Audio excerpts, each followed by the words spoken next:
I remember watching the video that Got That Funk, aka Beware the Funk, made about how he lost his virginity to his girlfriend, and then 15 minutes later she was having sex with another guy. And basically he believed in openness and said, hey, this kind of thinking, this freedom would be okay. And of course it wasn't. And it reminded me of an experience I had, not quite as dramatic, in which I had a new girlfriend, and I thought, just wouldn't it be a good idea to get the old girlfriend and the new girlfriend together?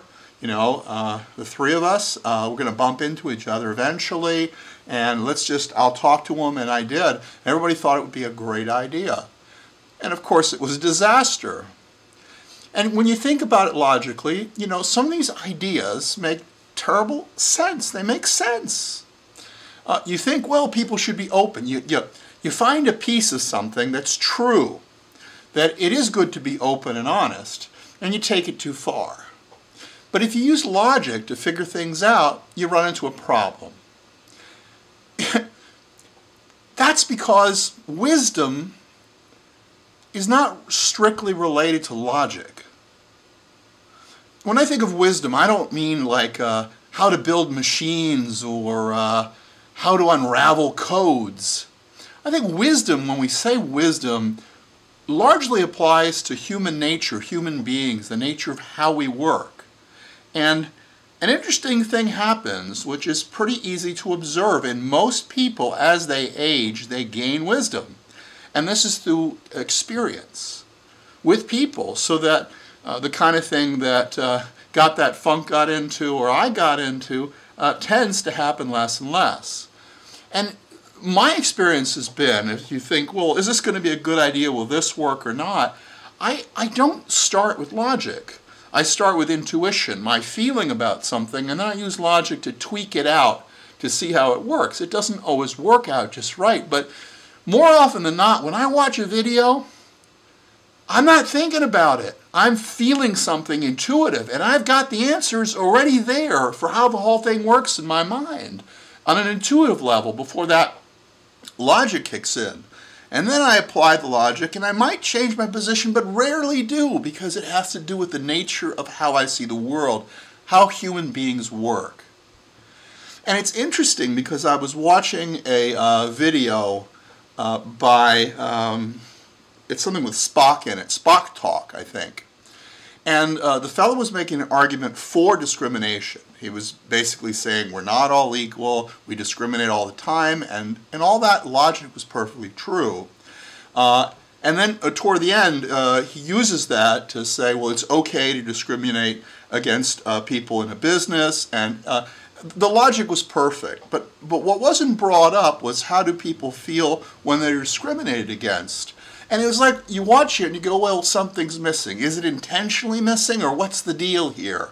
And you kind of think, well, it's not balanced, but the logic is perfect. And I noticed that a lot. I mean, folks can use logic to come up with all these different things. And so what happened is I thought, oh, Spock Talks, or Spock Talk, I can't remember. I thought about the classic Star Trek show, Galileo 7. Now, it's interesting because in that show, Spock makes all the logically correct moves. I mean, they're under attack, and people have died, crew people have died, and the humans want to go out and bury the bodies. And Spock just thinks it's nuts because, why would you do that? I mean, you open up yourself to being killed as well, or wounded, and there was a whole bunch of situations like that. And I'm not going to go through the whole thing. Some of you are familiar with that show.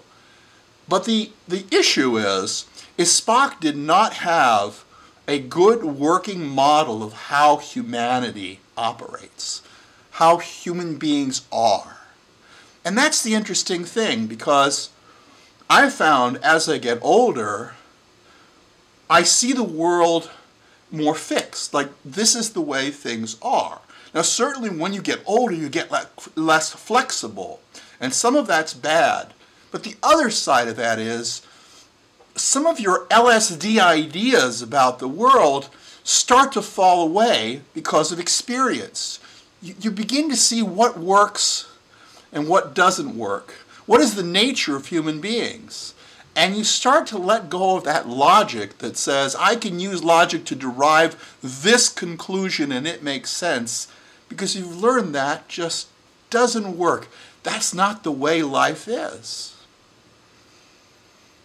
So you see some people coming up with schemes to change the world. And some of these schemes are very, very simple. But the question is,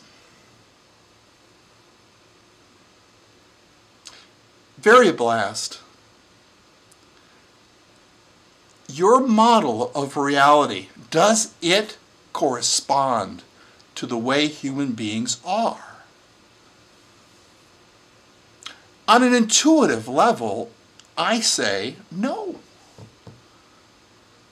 I love the show, and it's a wonderful goal that you have, but down in the heart, it doesn't feel right, and there's no logic I can use to explain it. I could explain all of it with logic, but it wouldn't matter because you wouldn't hear it. You wouldn't hear it because you would have to know it already, and you don't. But I love you anyway. I really do. Even though I pick at you sometimes, I can't help it. I mean, you're a target. I mean, because of all your antics and all, I have this sense of humor. But I really do. I think you've got a marvelous mind, and you know, I'm not going to say that I'm expecting you to come along to our side, the side that sees the world as it is, because you're seeing the world as it could be. And I'm willing to say this. I'm not so certain. I'm very certain, but I'm not so certain that I would say you're absolutely wrong. I'd like you to be right.